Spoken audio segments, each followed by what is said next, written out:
Want help to grow your business? Download BRiN, the world's first business advisor in your pocket. To find out more, visit BRiN.ai or search the App Store today.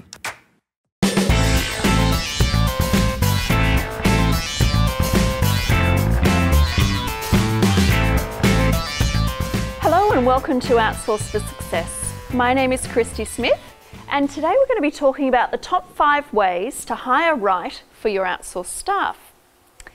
Now, this is really interesting because I think the key thing when you're hiring for your outsourced staff is to remember that they need to be part of your team. Don't hire them thinking that they're a separate part of your organisation. They're not. They're an extension of your existing team. And I think having that in mind will be very key when we move forward in talking about the 5 ways. So the first way, know what you want. How often do I see people that go out and hire outsourced resources and don't yet know what they want? They just know that they're overwhelmed. They just know that they're really busy, but they haven't really thought about the role from a long-term perspective. They just said, I need this done, and off they go and do it. The problem is that they either hire the wrong person, or they hire the wrong skill set, or they don't really bring that person into their organisation and it doesn't last. So then they're back on the trail of hiring again for the next project. So what I would say around knowing what you want is really have a think about what the role entails. You need to understand what it is you're looking for. And there's a great identification task that I get most businesses that I deal with to do, and that's really looking at what you're doing in your business or what that role should be doing in your business on a daily basis, and understanding all the separate little subtasks that go into that. So let's say, for example, you're looking for a social media person, so social media VA, someone who can come in and post for you. It's not as simple as that. It's not just putting out there that I want a social media VA. What if you need someone who has skills in Instagram? What if you need somebody who understands how to use Hootsuite or Buffer? Then you're going to not get that person if you don't specify that, particularly in the job role that you're going to put together. So understanding and knowing what you want is the number one key thing. And knowing how that person fits into your organisation as well is going to be really important when it comes to building your job description. So number 2, talking about the job role description or the role description is really important because it's really defining what you want that person to be in the bigger picture of your organisation. And it's what I really love is, you know, I get the questions all the time, how do I write a job description? How do I know what to put in a job description? I don't even know what that role should be. Well, let me tell you, Google is your friend. Google the job description. So let's just say, for example, that you're looking for somebody to do web development work for you. Then you're actually going to Google web developer job description. Let's see what it comes up for you. Maybe it'll have some really great points, and just Google through and pick out the good points out of each job description that actually suit the attributes that you're looking for and start working on that. It's really important that when you're building a job description, it's as much about you selling your business as it is about them selling to you. Yeah, so I would say that it's a really noisy world out there, particularly when you're hiring virtual staff because they've got lots of options available to them. So when you're hiring someone, you want to make sure that you're actually selling your opportunity and making it more attractive than somebody else's. Now, how do you do that? Well, you tell them who you are. You tell them that perhaps you're a fast-growing Australian business looking for a long-term person who is fun, energetic, has a lot of value to offer and wants to grow in a great team. So you're giving them that opportunity to look at it from the perspective of what will this give me long-term? Is this a great organisation to work for? Do they look like they're growing? Or, you know, so give them that opportunity. They need to know what's in it for them. Yeah, it's very easy for us just to put out there that we're looking for this type of person and this job to be done. But what's in it really for them? I'm sure they get 20 of those requests every day. You know, what makes you stand out? Make sure that you're really clear in the role description that you're giving them. Don't just make it basic, like I said before with the social media marketing. Actually specify what platforms they'll need to be using. You know, what does the role entail? How does that fit within the bigger part of the organisation? Who will they be reporting to? All of those sorts of key things. You know, what are the essential skills that they need? What are the things that are non-negotiable that they actually need to be doing? What are the things that you'd like them to have? So the desired skills that they may not have, and it's okay if they don't have it, but if they do, then that would be great too. So just filling that out and adding those things into the job description. What are their desired traits? So what are the things that you'd like them to have as a person? You know, are they on time? Are they responsive? Are they communicative? All of those desired traits. And what about expectations, KPIs, and how they'll be measured? You know, I think that's really important. We talked about that earlier. Really important about how are you going to measure their performance so that they know up front what's going to be expected of them. And I think the last thing around the culture and explanation of your culture is really important, because you don't want to get to the point that you've done all this work recruiting and interviewing and then you haven't really given them what your culture's all about. Maybe they don't fit in with that.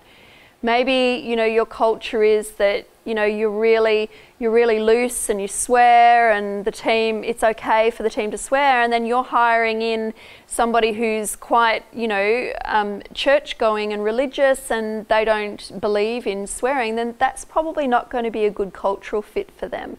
So have a think about what your culture is, what your values are, and how you can present that so that they know at a glance whether that's going to be right for them or not. So number 3 is knowing where to go to hire. And I guess this is a really good topic because we're talking about all the different places that you can go to find those outsourced resources. And I would say that all of those different places have different values and different attributes. So for example, you might go to a freelance site. Now, a freelance site is going to be great for the short, sharp projects that you need done. It's going to be great for one-off project-based work, not necessarily for that long-term engagement of a full-time employee who you want to bring into the business. You know, it's that freelancer versus core team member mentality, and I think, you know, understanding what you need out of the relationship will help you to decide which area you're actually going to go to. So thinking about local or offshore, you know, are you looking for somebody who has some specific skills and has those skills around strategic advice, you know, needs a bit of a higher level and an understanding perhaps of the Australian market? Then you'd stay locally and you'd find somebody that fits those skills. Similarly, if you're wanting someone to do fairly, you know, process-driven tasks for you, and you want a different skill set and someone who has more ability with online work, then you may take that offshore. In each of those areas, you're going to have a really distinct avenue to go to find those resources. Now, there's freelancers both locally and offshore, so you can go to the freelancers for project work for both of those. But there's also agency-based staff, you know, similarly onshore and offshore. There's also then going direct, you know, and I would say going direct, as long as you have a referral, you've been told by somebody to go to a certain place because you've had a good experience, then that's a good place as well.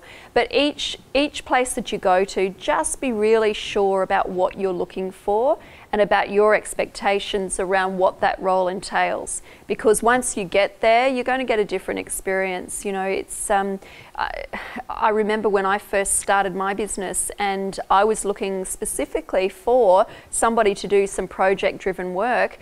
And I went to the Upwork sites, and it was called Odesk at the time. At that time, it was great because I knew exactly what I wanted, and it was project driven.